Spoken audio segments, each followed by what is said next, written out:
Mayor and I were talking beforehand, and we've done this 11 times.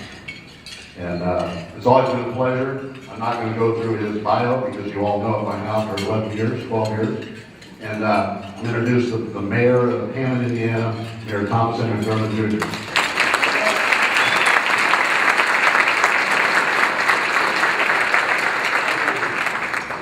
I'm a walker and a talker, so if you don't mind. I just ate a full meal in about 30 seconds. So, Dave started off saying that I'm attempting to become the first four-term mayor in Hammond's history. This is stuff I'm not supposed to talk about at all. Kevin Smith, I saw him shudder when he heard that, so it's an honor to be recognized like that, but I'm never going to be, I don't think like that, and, hopefully I'm successful in November, but anyway, we're off and running. My name is Mayor Tom. I've done this 11 times. I want to thank everybody for coming out. Lakeshore Chamber is an excellent part of our city. I always say this about the Lakeshore. First off, I think the world of Dave Ryan has done a great job, and him and I both came into office, he into his position and me into my position at around the same time. And it's been a smooth partnership all the way through, so if you don't mind, let's give a big round of applause to Dave Ryan.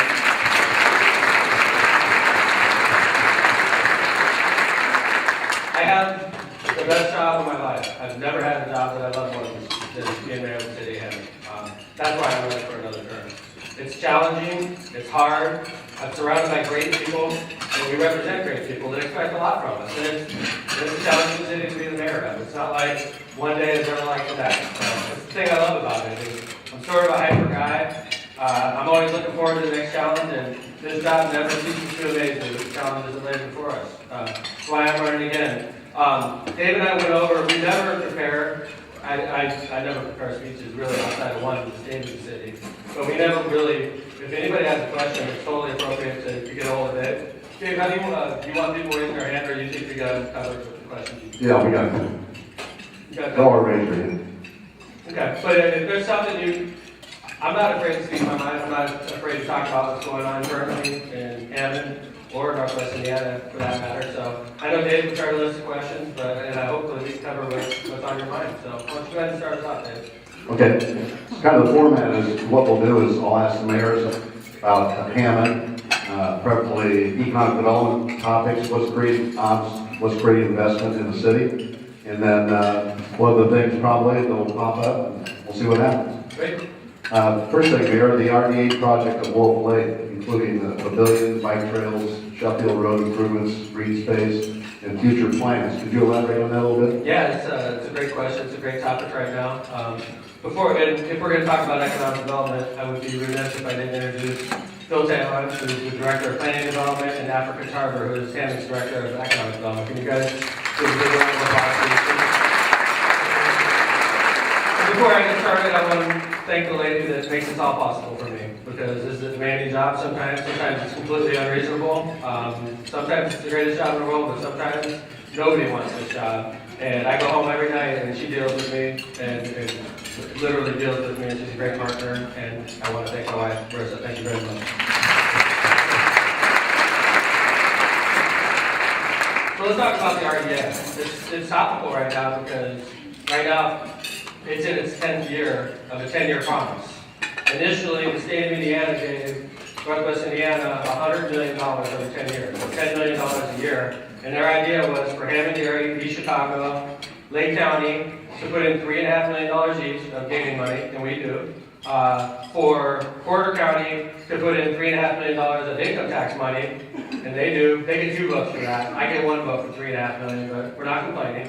I'm not. I mean, it's not fair that I've complained enough. And one thing I've learned is the more I complain, the more likely they are to do what I actually like. So in this case, the RDA funds a lot of great things. Gary Airport, South Shore expansion, countywide buses. It could fund the following things: Gary Airport, South Shore expansion, countywide buses, Marquette Greenway, which is really what it's focused on in its early life. And economic development projects. They've touched a couple, all right? Who's seen the most of the RDA? Obviously, the Gary Airport is an asset that's going to be an asset to Northwest Indiana once it becomes a viable airport with, flights where we could all take, if we wanted to go to Florida or something. Hopefully the investment we make pays off in that regard. South Shore expansion is a topic that I'm sure we're going to cover today. Countywide busing, the RDA could fund regional busing. They have chosen not to. It's legally, they can fund regional busing, right? They can take care of this problem right now. The RDA has chosen not to fund operational costs of regional busing. And as a result, we don't really have regional busing. Outside of what GPTC does, which is admirable, and outside of what East Chicago does, which is admirable, outside of that, there's really no, oh, and Frank Morgan, I gotta thank the North Township trustee for the job he does as well. Is Frank in here? Anyway, give Frank a big round of applause if you don't mind, because this gentleman stepped up when the RGA folded and filled the void from the North Township, and they get a lot of rides, so Frank's a hero in that regard. But outside of that, we really have no regional bus system. The South Shore expansion is one of the things that is supposed to be funded by the RDA, and as it turns out, because of the cost of the South Shore expansion, the RDA funding isn't enough. And that's what we're sort of debating right now. How much the local community has come up with to help fund this expansion.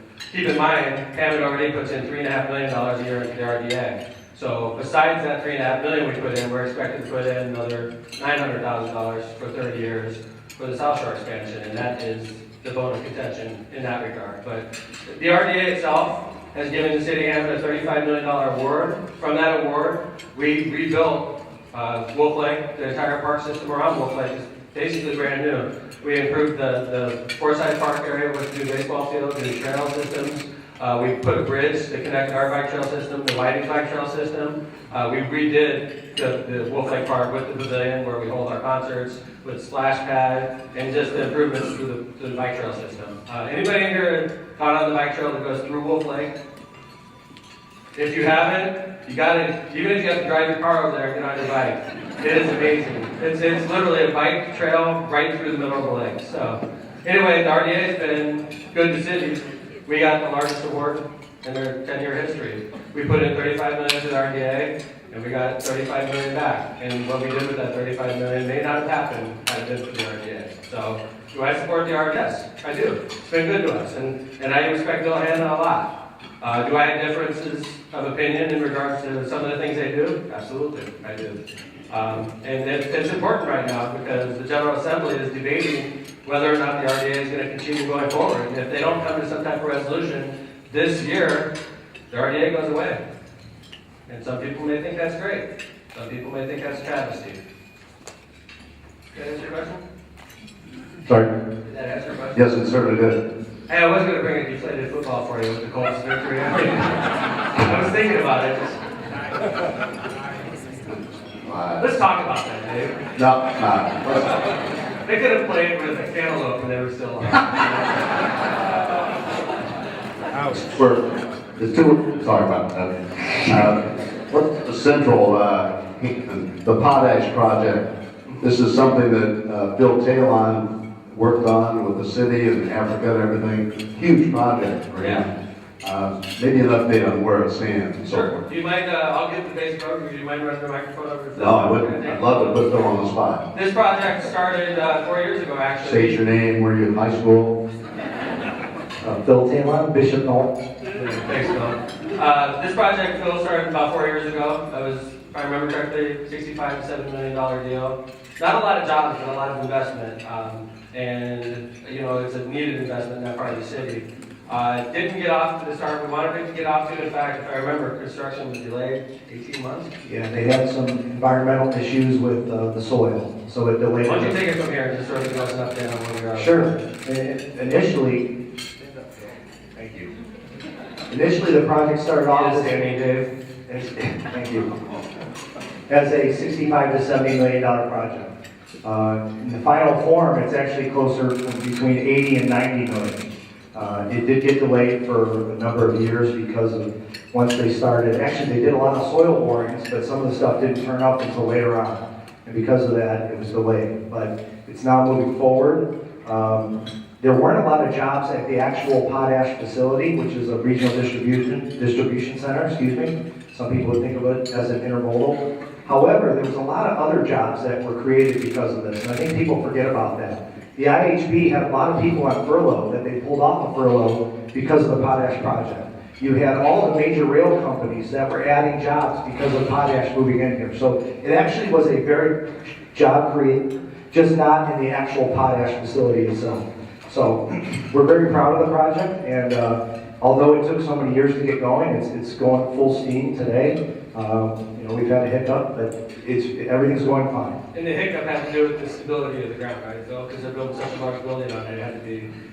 Correct, it's the size of 2 football fields, and so whenever you're building something of that structure, chances are there's going to be an issue here or there. Right, so anyway, I appreciate you bringing that up. The great thing about the potash project, from a larger perspective, besides the jobs and the investment, is that investment in that particular part of the city gives us options with TIF districts and stuff where we could actually start improving Summer Street, which is an area of the city that needs a lot of investment. We have an old building that's a hulking dinosaur that we hope to do something with as well. And we could use the increment created off the $70 million investment to give us options like that down the road. So thanks for bringing that up, and thank you for building it. Thanks, Bill. Nice work, Bill.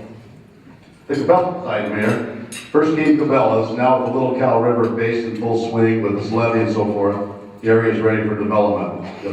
Right. Monster Walmart is there. See, the Walmart team is over here. Yep. Thank you very much. Could you give us a little update on Cabela's? We made a deal with Cabela's. Cabela's came in, they've done well. And they've done well on their own. It's a great location, though. I mean, we expected them to do well. When you really think in the overall scheme of things, I know a lot of people love Woodmar Country Club. My family went to Woodmar Country Club a lot in my youth, and it was a great place. But when you think about, if I remember correctly, the assessed value of Woodmar Country Club was around $2 million when I took over as mayor. And if you look at the assessed value of that property now, with the Cabela sitting on it, with the huge investment the Super Walmart's going to create there, and all the other business that's going to be developed as a result of it, we took a piece of property and increased its value probably 20 times. And that eventually is going to help the taxpayers of Hammond by lowering the tax bills. So with the Super Walmart coming in, I know a lot of people are worried about the effects that Super Walmart is going to have when it leaves 165th, and it was a traffic generator. And when it leaves, that's something that's going to fall upon our economic development department to figure out a great way to fill that building. And the thing that makes me feel comfortable is, first off, I know the Super Walmart is going to be extremely successful in that location, and it's only going to add to the traffic that we need to develop the rest of the development, like across the street at Interstate Plaza. These two projects, Super Walmart and Cabela's, are going to help us drive the whole area because of the traffic it generates. Now, what are we planning to do with the old location on 165th? We already have a buyer that's interested, and I'm not sure of the exact status. Did he actually purchase that, Phil? Or? And I know this person is a developer from Chicago, a commercial real estate developer. He has big plans for it. I don't know exactly what his plans are, but we have plans as well. And it's interesting what some cities and towns are doing with big box developments that are no longer in existence. There's a lot of really great ideas, and I'm confident. First off, it's my neighborhood. I live literally a little over a mile from Woodmar Mall, so it's something that's in my best interest because it's my neighborhood as well. But we will have a solid plan what to do with that development. We're obviously not giving up on that area. In fact, I think in the long term, 165th and Hammond is going to be an area of great development. We've talked with NIPSCO in the past about them giving us the ability to develop their coal yards on 165th, and we could literally have that as a big box type corridor. So, but anyway, thanks for the question. Lake Economic Alliance, the LCEA. Mm-hmm. I see Dave Lasser's here today, and Karen Lauerman's here, Don Kolobowski. First community that have approached to support the Alliance. With his commitment, the Alliance is now in full swing and will provide strong economic development support for him in Lake County. Any comments on that, Mayor, on the Lake County Economic Alliance? Well, this is the future. In the region, in the long term, this is the kind of stuff that we're going to have to do. When you think about having 18, 19, 20 different economic development departments in Lake County, people get amazed when Hammond and East Chicago, or Hammond and Munster, or Hammond and Crown Point are fighting for the same project. The big people, the people from 30,000 feet say, this isn't efficient. It doesn't matter if it ends up in Hammond or in Crown Point. As long as we get it in the region, that's the important thing. But it's not like that for a mayor. Obviously, Mayor Dave wants it to be in Crown Point, just like I want it to be in Hammond. That's our job. So what we need to do, in my opinion, if I could do one thing for the region, it would be to start regionalizing services. like we've just done with 911, which was mandated upon us by Governor Mitch Daniels and approved by the Republican General Assembly. They mandated for us to merge all of our 911, we had like 20 different 911 centers in Lake County, into a single PSAP, Public Safety Answering Point, with a backup site that's probably never going to be used. The backup site would only be used if we had like a tornado that wiped out the primary site. So the backup site's sort of a distraction. What they're trying to do is get us to merge 20 different PSAPs into a single, which is a noble goal. It makes sense. I have 20 different 911 directors and 20 different, policies about how to deal with employees. Why not just make it one regional dispatch center? And we did it, well, sort of. We did it the Lake County way, where 18 out of the 20 jumped on and 2 were threatening to sue everybody else, okay? But anyway, we do have one center. The county's in charge of it. And in April, I think it's going to be operating on the new site in Crown Point. I support it because this is the kind of stuff we need to do. This is the kind of stuff we need to do. We cannot have, Representative Earl Harris, who I love to death. He's Chicago. He's a gentleman. He's an asset to Northwest Indiana when he's in the State House. Had an idea a few weeks ago about, and by the way, I'm getting long-winded way to answer your question, Dave. But he said we should get an NFL team in the region. And some people laughed. Some people said, that's great. A lot of people laughed. I love Earl, so I wouldn't laugh. But I just realized that we're not ready for that yet. We're not ready. We're too fractured to even think about getting an NFL team. But you know what? If Lake County was one city, there would be 480,000 people in that city. I'll give you an idea of a city that we'd be bigger than. Miami. We would be bigger than Miami with one combined city. If people in Lowell, people in Hammond, people in Whiting, people in Chicago, people in Crown Point, all were part of one unified government, it would be bigger than Miami. Miami's got an NBA franchise. Miami's got a football team. If we thought like that in the region, we would be a powerhouse in Indiana. We would be the second largest city in the state, behind Indianapolis, which has an NFL team, which has a basketball team, right? The thing is, we don't think like that. We want to get an NFL team. I guarantee you I know what happened. Let's say the Bears want to move here. The Bears would say, okay, where in Lake County do you want us to go? Mayor Dave's going to say, just makes sense for it to be in the county seat in Crown Point. I'd be like, Dave, it should be in Hammond because we're closer to Chicago. Mayor Karen would jump in like, hey, I have a whole bunch of land in Gary, and then we'd be all fighting each other, and the Bears would say, forget this place, I'm going someplace else. It just won't work. If we had one unified government that can make decisions for 480,000 people like that, we would be a force to be reckoned with. But we're not even close to that, and that's a frustrating thing. I hope it happens in my lifetime, that's how. It took us 6 years to merge 911, and we didn't even do it. Two of them were going to sue us. Okay? Can you imagine the fight if we ever tried to do something like this? But for a lot of my conservative friends in the room, that is good government. That is good government. So I've been working on something with the Times. Chris White, who's a great guy, publisher of the Times. Myself, Chancellor Keon. Is Chancellor in here? No? Okay. But Chancellor Keon, myself, Chris have been getting together. We're trying to get a committee together to look at issues like this. Okay? Why do I support the Economic Development Alliance? That's the future. It's regional. That's the future. That's why I support it. I'm not giving up on Phil and Africa, though. I still want them to get projects for Hammond. But this is the kind of stuff we have to do. And I feel like I have to lead the way. And just a clarification as far as the Lake County Economic Alliance. Heather Ennis is in the room. I saw Heather, where's Heather? She is in the room, I saw her. There she is. Heather? Let's see that for her. Thank you. Heather, thanks for coming. Heather's a big supporter of the Lake County Economic Alliance. She runs a 7-county Northwest Indiana forum. The Lake County Economic Alliance is only Lake County. We've taken a burden off of Heather's plate. I don't mean a burden. As many jobs and investment. But when you spread thin, it's hard to do. The Alliance is going to concentrate on the biggest county in this region. And it's going to bring, you should see the activity that Kolobowski and Lauerman are bringing to the table. We had a board meeting this morning. There were 17 items in the pipeline. I haven't seen that in this area. Oh, hello. But, are you playing with Mike? What's that? Are you playing with Mike? I was like,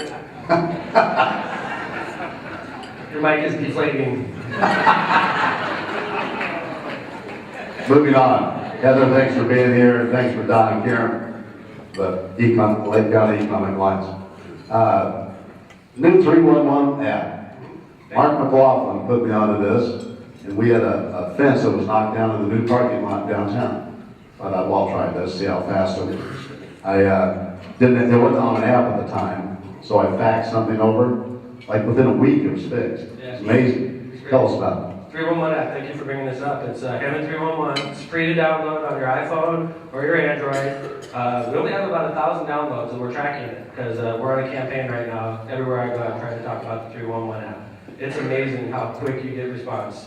My employees hate it, which is a perfect example of why you should use it, okay? So, but I love my employees, and my employees love me, but this is total accountability. You know, let's say you woke up and somebody tagged your fence with graffiti. You could take a picture of it on the 311 app, and that picture has GPS on it, because they always know where we are, right?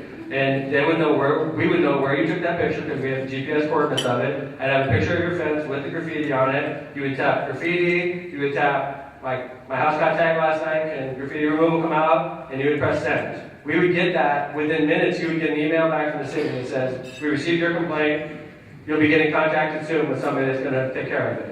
Graffiti removal would have that email go directly to them. We would monitor that, people would monitor where it goes. Graffiti removal will get that email, and believe me, we have one person in our administration that monitors open. If you send a 911 complaint and it's not open within a certain period of time, I find out about it. So my employees open it up, check it out, schedule it, and they'll knock it out sometimes within a day. And I'm still trying to get people converted over into this. I did, in a city council meeting the other day, we have a council person that likes to read off letters and say, send a letter to the mayor because so-and-so's house was tagged 5 days ago, and I want a letter sent to the mayor so that they can get graffiti removal out of there to get rid of this 5-day-old graffiti. And while that complaint was being made, I typed it into my 311 app. It took me like 30 seconds, and I went up and I said, I just put the complaint into 311.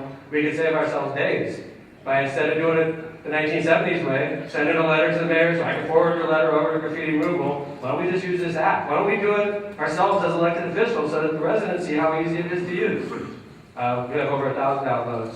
The number of issues that are open grow and grow each month because more and more people are using it. It's something I'm very proud of. I don't know too many cities that offer this service, but it's called That's very effective also. Hammond 311. It's free. Let's talk a little bit about legislation. If the budget keeps getting cut, I might have to charge for each download, but I'm kidding. Legislation. Inspection charges for landlords. New proposed legislation will cost the city hundreds of thousands of dollars, money which is needed to review apartments in the city. Comment? Last year, a war started. Actually, a few years ago. We had a legislator that was from Indianapolis area, tied to the real estate industry, would float a bill every year trying to outlaw what we did in Hammond, which was, we have a department called inspections. That encompasses building, zoning, and code.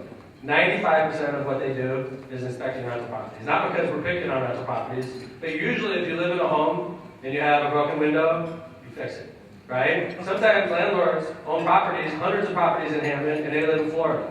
And if they have a broken window on 2 or 3 of their properties, they have no idea because they live in Florida, right? So what we have to do is enforce code against usually rental property. I'm not saying that we never have problems with homeowners. We do, unfortunately, but the bulk of our work is with rental properties. And with the budget crisis that we've experienced over the last 5 years, we're looking for better ways to do government. And I asked myself, and I asked the council, why are we funding this department with property taxpayer money? It doesn't make sense. Why don't we fund it with rental property income? Why don't we charge what it takes to cover that department? In this case, we calculated it out. If we charge $80 a year, we can fund the entire cost of that department with just the fees. So the property taxpayers don't pay a penny for that department, which makes sense because it really doesn't have anything to do with homeowner properties. We did this, remember how long ago we did that? 5 years ago? 5 years ago, about 08. We did this in 08, and it's been running fine.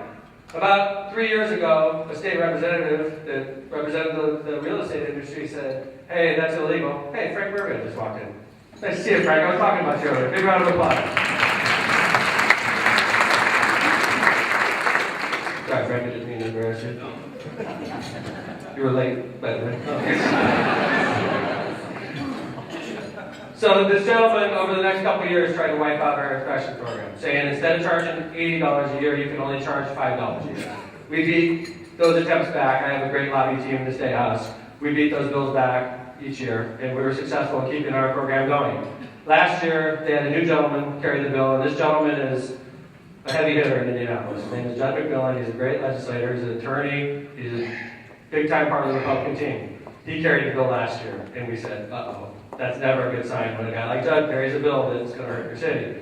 We fought it last year. We brought up all the conflicts of interest, all the money that Judd and others are getting from the real estate industry, and it didn't matter. They just passed it by party line vote. But what they did was they made a mistake. They said Hammond can only charge $5. Anybody in Indiana can only charge $5, except for West Lafayette and Bloomington. Okay? West Lafayette and Bloomington can do whatever they want. Everybody else is going to be held to this standard where you can only charge $5. But they didn't say West Lafayette and Bloomington because that would be illegal. So what they said was any community that had a program in existence prior to 1977, and we had a program in existence before 1977. So they get through with the General Assembly and they signed the bill, and we're laughing because they grandfathered us in too, and we were the main reason they wanted to float the bill in the first place. So we come out of the session and say, hey, we're grandfathered in, thanks guys, and there was gnashing of teeth. And there was people getting fired, right? How could you grandfather in Hammond? That was the one we were aiming for. So this year, Representative Fine, I'm not trying to get political, but this is fact, floated a bill, 1165, right? 1165, floated a bill that targeted Hammond, saying, last year, Mr. Speaker, we attempted to eliminate Hammond's rental registration program. We made a mistake. This bill finishes the job. That's really, we're the only city it applies to, Hammond, Indiana. They're going to take our rental registration program and eliminate the $80 fee and make it $5. And the thing is, what we know is it's going to put our residents in danger. And what will probably happen, I can't eliminate the inspections department, that would be ridiculous. So what we're going to do is have to shift it over, and the property taxpayers will have to pick up that cost of that department, which we're not paying a single penny for right now. It's not fair. It's not a good policy. It's clear why they're doing it. It's hundreds of thousands of dollars in campaign donations. That's why they're doing it. It's not good for our city. We showed them pictures last year of a fatality, where 3 kids died in a fire in a situation that could have been prevented.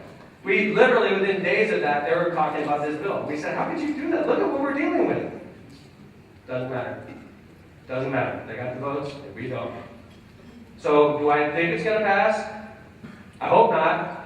We're going to do everything we can to stop it, but like I said earlier, usually if I kick and scream, that's usually when they double down and they get it done. So I hope it doesn't. It shouldn't, and I hope Representative Fine reconsiders this whole thing. Great, thank you. Whiting, East Chicago, Gary. Whiting has oil. East Chicago has steel. Gary has steel. And Hammond has water. Yes, sir. What does that mean to the future of College Bound and other programs that depend upon? Part of our cost of government in Hammond is college. We look at it, it's part of our budget. Okay? It's $3.5 million a year. And it's a great program. Most people know what it is by now. It's a program where if you're a homeowner in the city of Hammond, we use gaming revenue. I see Dan Nina from Horseshoe Casino. Thank you very much, Dan. Is the CEO of Horseshoe Casino, Hammond. Could we give him a big round of applause? And while I'm introducing people, I'm going to get back to this in a second. I want to introduce my council members. Councilwoman at Large, Janet Vez. Councilman at Large, Dan Spitali. City Council President Michael Pinker. Councilman at Large, Bob Markovich. I also see Chief of Staff for Congressman Pete Viscoski, Mark Lopez in here. Thank you very much. So, the college bound is added into the budget, just like policeman salary, fireman salary, mayor's office salary, and it's getting more and more challenging each year. And I'm not complaining about the property tax caps, but it's a fact of life. We voted for the property tax caps in Indiana. And since I've taken over as mayor, I took over in 2004, to now, our property tax revenue has dropped in half, maybe a little bit less than half. 42 million to 22 million. And yet, I'm still expected to provide the same level of services that people in Hammond expect. Like, Hammond residents want to see 210 police officers on the streets, for sure. Hammond residents want a professional fire department, for sure. Hammond residents want to be picked up by a fireman in their ambulance. these things are expensive. And besides the fact that I want our garbage picked up, of course, we have to do regular government services, but each year, our property tax goes down and down, which is great, because that means we're all saving money. My tax bill in my house dropped from 42 to like 25, something like that. We're almost saving half, which makes sense. Take my house, and the half I save on my property taxes, multiply it by 30,000. That's just the homeowners. And then take all the savings that the businesses got, and take all the savings that the big companies got. It's millions of dollars. And that's millions of dollars that we need to pay our police and fire, to pay our teachers in the school city. It's no surprise to me that Munster schools are having troubles. It's no surprise that anybody's having troubles, because the rules of the game have changed in a big way. Just I've only been mayor 11 years.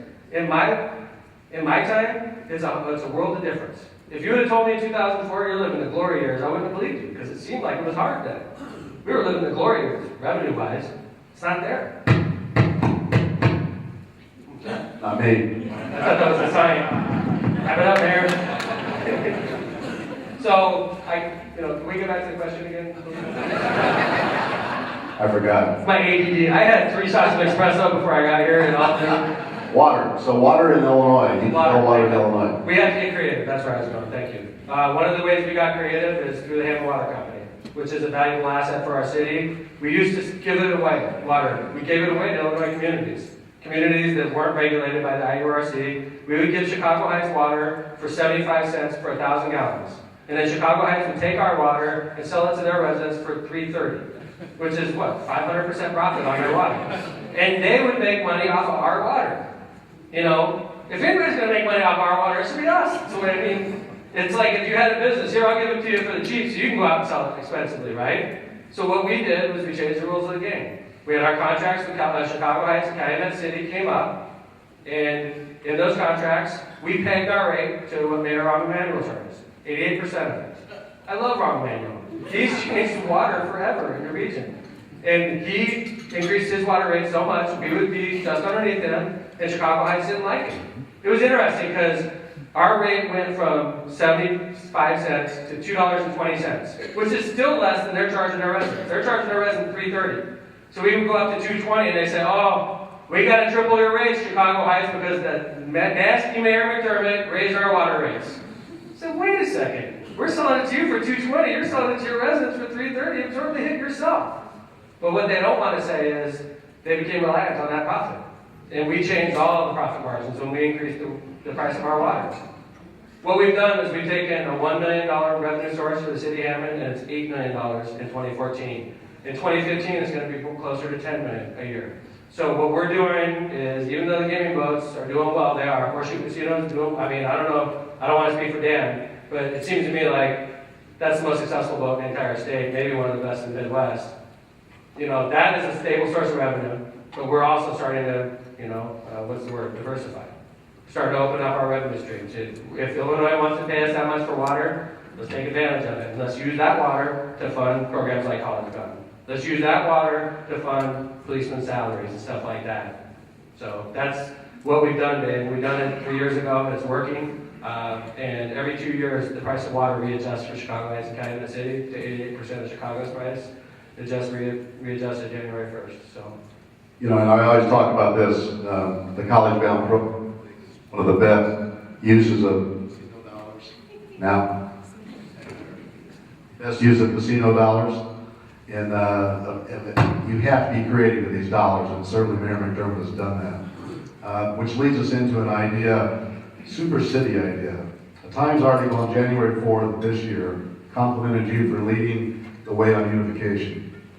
I.e., it is time to consider unification of Hammond, East Chicago, and Gary as a means to a more efficient government that would cost taxpayers less.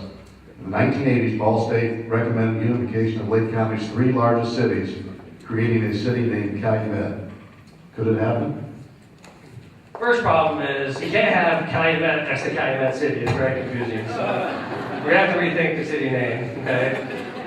But the thing is, this is the type of thing we were talking about earlier, and I would hope that Lake County would be more open-minded than just merging those 3 communities together. I imagine Whitey's included in that as well. But these are the types of things we have to consider. And as indicated earlier, Chris White, the publisher of the Times, and myself are working with Chancellor Keon on this concept right now. And, if anybody's interested in this idea, please contact Chris White, Chancellor Keon, or myself, and we will put you on that committee, because it's an interesting idea. And, 20 years from now, I hope Lake County government looks a lot different than it does right now. Because right now, it's dysfunctional. I think we'd all agree. I'm not saying I love living where I live, but we can do better government-wise. We can. It doesn't work as well as it should, and I think it could work better. And, a lot of people are like, oh, I know why McDermott's pushing this. You know why McDermott's pushing this, right? Because he wants to be the mayor of that city. What we've talked about in this concept is pushing the date out so far that it takes personalities out of it. When they did Regional 911, they said in 6 years it's got to be done. So that for 6 years people were preparing, okay, in 2015 I got to get a new job, right? Because we're going to merge all these together. At least people start preparing mentally. I think if this idea is to take place, they should give us 10 years, 15 years. Say, in 2027 you're going to merge. So that, and maybe in between you have steps. Maybe 1 year you merge all your fire departments, and then maybe another year you merge all your park departments. And you eliminate. If you merged all of our fire departments, you would have, no offense, I have my fire chief sitting here, he's looking at me funny right now. But I would hope you would be the chief of the whole thing by then. If you merged all of our fire departments together, you would have the same firefighting standards applied across the entire county. Like right now, if you have a fire in Lowell, if you have a fire in East Chicago, if you have a fire in Hammond, in Munster, there's 4 different ways we would attack that fire. In Lowell, you have a volunteer department. In Highland or Munster, it's basically a volunteer department as well. I know it's not professional. Is that true, Jeff? But in Hammond, we have a professional fire department. In Hammond, our professional fire department includes ambulance services. In East Chicago, they have a professional fire department, but they have prompt pick up their residents. It's ridiculous. Why don't we have the same standard for everybody? We're all in the same county, whether we want to admit it or not. We're all in this together. And I tell you, it doesn't matter if you're from Munster or from Hammond. When we go down to Indianapolis, you're in the same boat as me, buddy. That's the truth. You may say, but I'm from Munster. No, you're not. You're from the region when you go down to Indianapolis. So. Great. So we don't move on Calumet? Yeah, Calumet's got to go. All right. There's always a 800-pound gorilla in the room, and or this case, $800 million. No, 800,000 for 30 years, something like that. Yeah. The South Shore. Yes, sir. You've had some comments on the dollar commitment from Hammond. Yes. Number of years, investment. Mm-hmm. Tell us, what does Hammond gain or lose by the South Shore? Okay. Extension. Great question. I want to clarify my position. In 2008, Congressman Visclosky and I, and Mayor Costas, were part of a team of mayors and congressmen that worked real hard to make the same concept happen. Okay? So, am I anti-train? No, I'm not. I see the benefits. All right? However, I'm anti this plan because it's not fair financially.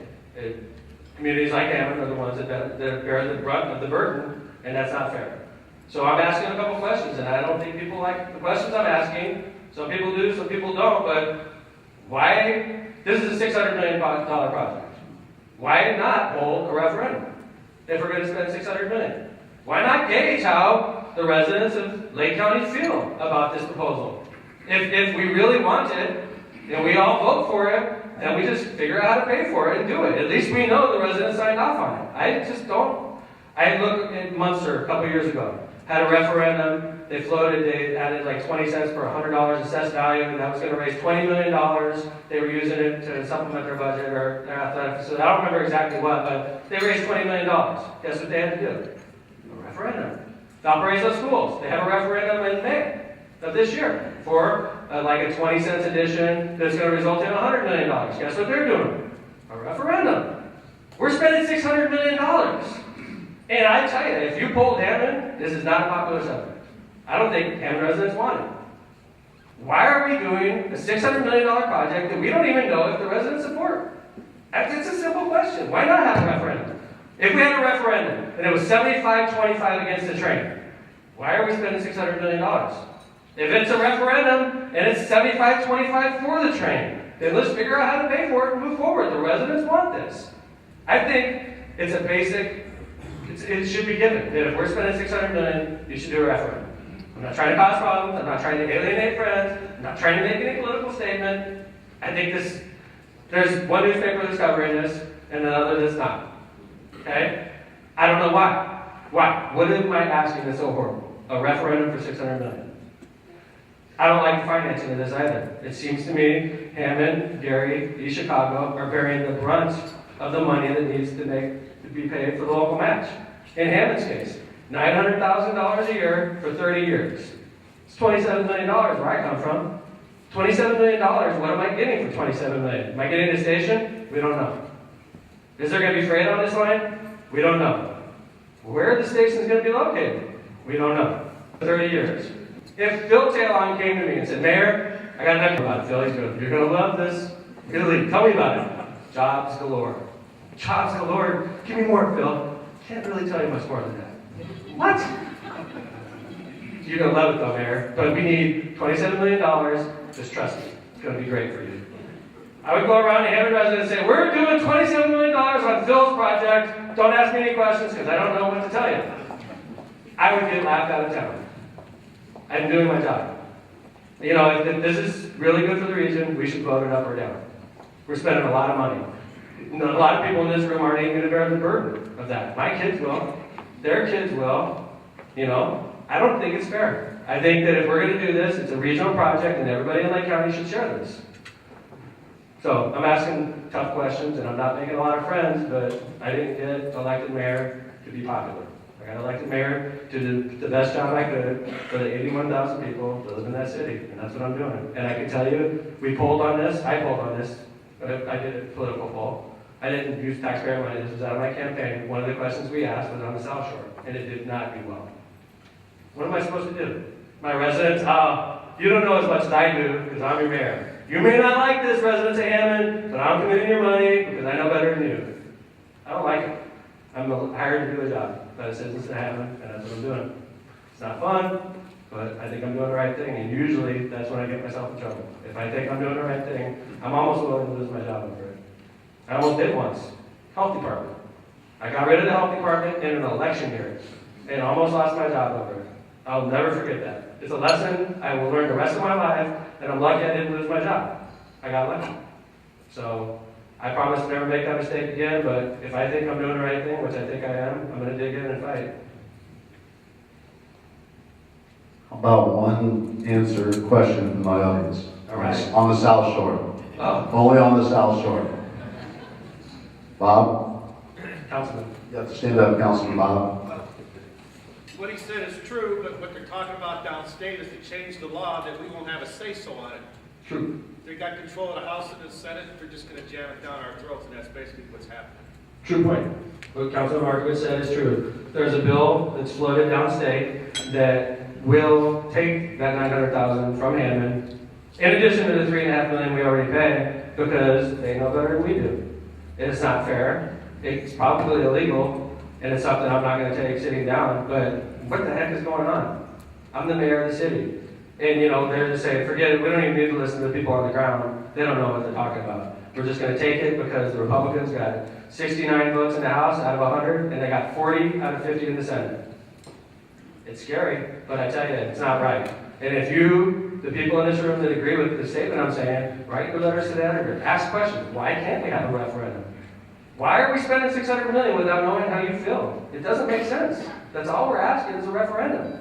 And I know I'm in trouble because I read the newspaper today, a high-ranking Republican from Griffith agreed with me, and I said, oh no, I'm in big trouble, you know. But the funny thing is, this is the right thing to do. And I'm trying to do the right thing, which is what I'm hired to do, and that's what we're doing.